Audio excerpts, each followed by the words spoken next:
Olá a todos. Hoje nós vamos continuar falando sobre os Senhores Fadas, ou Senhores das Fadas de Tuatha Dé Nam, certo? Esse aqui é um vídeo de continuação daquele livro Conspiração do Gênesis 6 que a gente estava falando na semana passada. Então vamos lá, olha só. Seguindo essa linha de pensamento, fada tem suas raízes na palavra fari ou faro, que significa faraós, que fazem parte da cultura do dragão e do Senhor do Anel como os reis do destino ou rei das fadas. E lembrando, quem tornou as fadas pequenininha para diminuir a relevância delas, etc. tal, foi a Igreja Católica nessa tentativa de reduzir a importância através do tamanho, né? Tudo bem, os Tuatha Dé Nam eram considerados nessa tradição como a raça mais nobre do mundo, ao lado dos reis egípcios dinásticos, certo? Vamos lá, essa cultura antiga, essas coisas loucas aí todas, é o que as pessoas mantêm adoração através de revistas, através de filmes, através de videogames, etc. Como aqui do lado, tá vendo? O cara ali com cara de cachorro, o cara com cara de águia e serpente e tudo mais, bem naquele estilo faraó, certo? Tudo bem, estilo egípcio. As mitologias de Tuatha Dé Nam são memórias de anjos opalescentes caídos e da prole Nephilim brilhante que eles produziram. Então quem eram os Nephilims, eles eram os brilhantes, certo? E se você for ver, tem lá a comparação com aqueles filmes, por exemplo, Crepúsculo, tal, que tem o vampiro lá que brilha, tudo mais, Nephilim, ok? O povo das fadas era originalmente conhecido como povo Cid, e isso se pronuncia como She ou Shai. Para mim não faz diferença, eu vou continuar lendo para vocês aqui como Cid, ok? Não me importa. Mas aí quem quiser, lembre-se, não é Cid, é She ou Shai ou qualquer coisa do tipo. Os irlandeses os chamam de raça Cid. Os escoceses chamavam de Fair e Folk, que dá onde sai o negócio do folclore. O Fairy Folk de raça Cid. Os galeses os chamam de Tilet Teg. Os Cornish os chamavam de Taxas. E os ingleses se referiam à raça Cid como o povo bonito.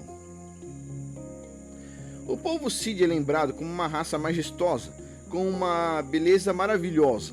Aí você vai lá no Senhor dos Anéis, não tem aquele pessoal lá dos elfos que brilham, bonitos, não sei o que, etc. tal?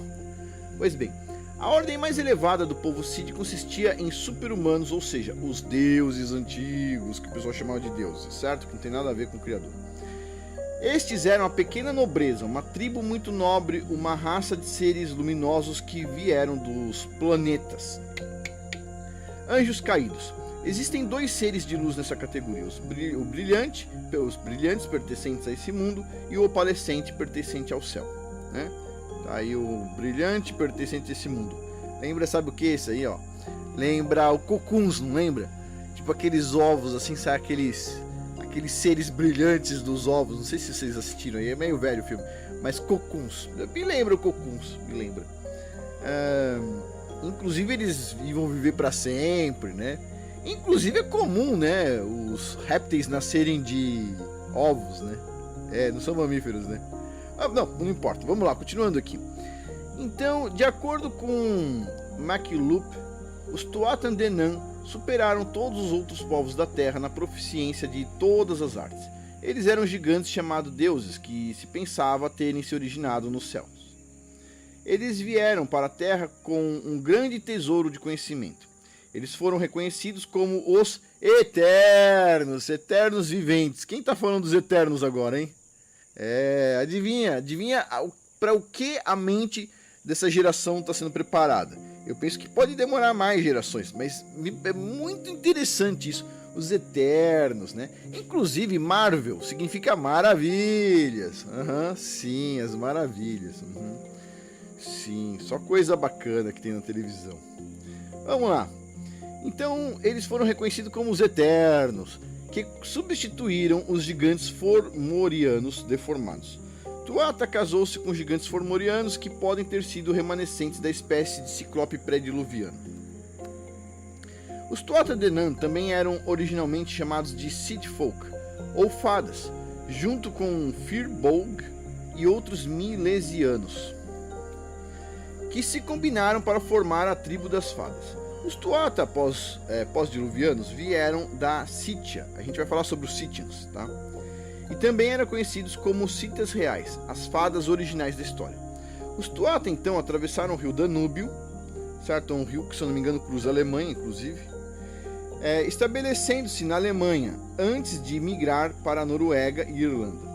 Os últimos remanescentes de Tuatha Danann eram provavelmente parte da tribo sobrevivente de gigantes que se misturaram com seus colaboradores citas/japoneses. Por que ele colocou japoneses? Não sei. Portanto, o legado genuíno dos Tuatha remonta à época da invasão da Irlanda e à época dos Titãs e Atlântida.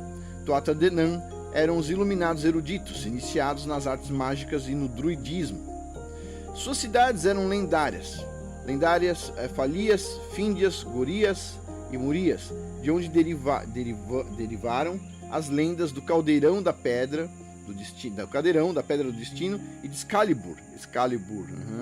MacLup continua dizendo que os Tuatha e as fadas eram indistinguíveis. Outras tradições também lembram as fadas como demônios, néflins. Aí sim, essa tradição tá certa. Que morreram no dilúvio. Observe também que os Cides e os montes são protegidos pelas fadas, pequenas cinzas, né? Os Cides, nesse caso, os montes, são aqueles sambaquis que a gente conversou aqui da outra vez, certo?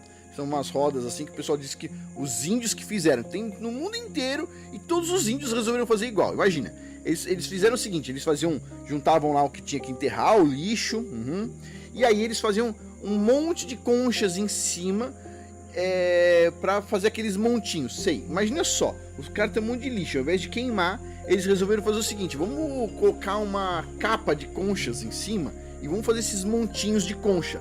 Puta trabalho enorme. Eles tiraram todas essas conchas. Eles ficavam só uma pessoa lá cavando e tirando concha, etc, tal, para fazer os montinhos. E interessante, sabe o que é? Os índios dizem que não foram eles que fizeram esses montinhos. Interessante. Mas não importa pro pessoal da arqueologia, não importa. Se os índios falaram que não foi eles, isso não importa, porque eles não sabem nada da história deles. Quem sabe é a gente, é claro. Vamos lá. Então, esse é o mesmo lugar onde os espíritos Nephilim imortais passaram quando seus corpos físicos... desculpa, esqueci de comentar uma parte ali, ó. Cides são os portais para o outro mundo, onde os Tuatha agora moram. Na verdade, são indicações de posições para esses portais. Este é o mesmo lugar onde os espíritos de Néfilins imortais passaram quando seus corpos físicos morreram, porque eles não foram permitidos no céu. Além disso, o mito alienígena contemporâneo acredita que discos voadores entram nessa dimensão por meio de portais secretos. E aí vem outra coisa interessante. Pessoal, tivemos uma pequena interrupção. Então vamos lá.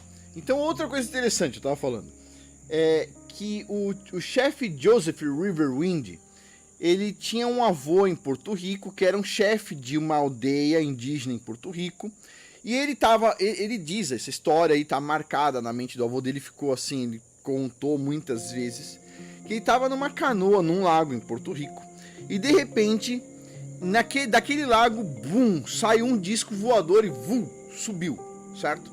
Olha só, de novo, do lago. E o que diz aqui, ó? O pessoal acredita que os discos voadores entram na nossa dimensão por meio de portais secretos. Eles não entram na nossa dimensão, eles saem de baixo e sobem. E na verdade tem a ver com esses seres aí, certo? Que moram embaixo. Tudo bem, mas continuando aqui, só uma curiosidade. E o nome autêntico de Tuatha Danann era, na verdade, Tuatha Adnu, ou a tribo de Anu, o deus do céu Anunnaki, e os mestres do intelecto transcendental chamados Cid. Os Tuatha Danann terrestres originais eram Nephilim/Anunnaki, sem dúvida. Finalmente, Janet Bord escreve que fadas opalescentes na tradição das fadas são anjos negros, não condenados ao abismo. As fadas opalescentes do céu afirmam categoricamente que não são da semente de Adão, mas são parte da raça do anjo orgulhoso expulso do céu na rebelião angelical. O pai alado fadas, anjos, são de fato guardiões de sua própria progenie, caída que cruzou com sangue de dragão e rex-deus através do pré-diluviano Tuatha Danann, e são guardiões do tesouro secreto, as 7 ciências sagradas. Portanto, tudo se encaixa perfeitamente, diz o autor do livro. A literatura de Tuatha Dé Nam era apenas outra forma espúria de mitologia centrada na conspiração do Gênesis 6, que documentava sua sobrevivência, assim como a literatura e mitologias de Titã e Anunnaki. Ou seja, todo esse negócio que o pessoal lê aí, desses livros aí de contos, etc tal, tudo vem dessas superstições aqui, certo? E todas essas superstições aí vêm, na verdade, de um evento real que aconteceu, que é a conspiração no Gênesis 6, que é o nome do livro, inclusive, certo? Que é quando os anjos caídos vêm fazer a sua prole aqui e tudo mais, tem relação com as mulheres, e as filhas dos homens, né? Os filhos de Deus com as filhas dos homens, assim que tá na Bíblia, né? E aí sai essa raça Nephilim, etc tal, que domina até hoje, segura as marionetes deles lá, etc tal. E é isso, pessoal, assim, as pessoas, de novo, deixa eu insistir numa coisa aqui. Pessoal, não tem como você acreditar em político, ok? Eu vou contar um segredinho pra vocês. Vamos supor que você seja um político, ok? Você seja um político, você tenha uma família. Tipo assim, na hora que alguém apontar um revólver na cabeça da sua família, eventualmente, que é o que eu imagino que deve acontecer, você vai dançar a música dos caras, entendeu? Não tem como fugir do negócio, entendeu? Então, tipo assim, e aí? Não tem como confiar nisso. As únicas pessoas que a gente deveria confiar são os patriarcas, que hoje são os demonizados do negócio, certo? Por quê? Porque o patriarca, ele é o cabeça da família só, ele não é o cabeça das outras famílias, ele é o cabeça da família.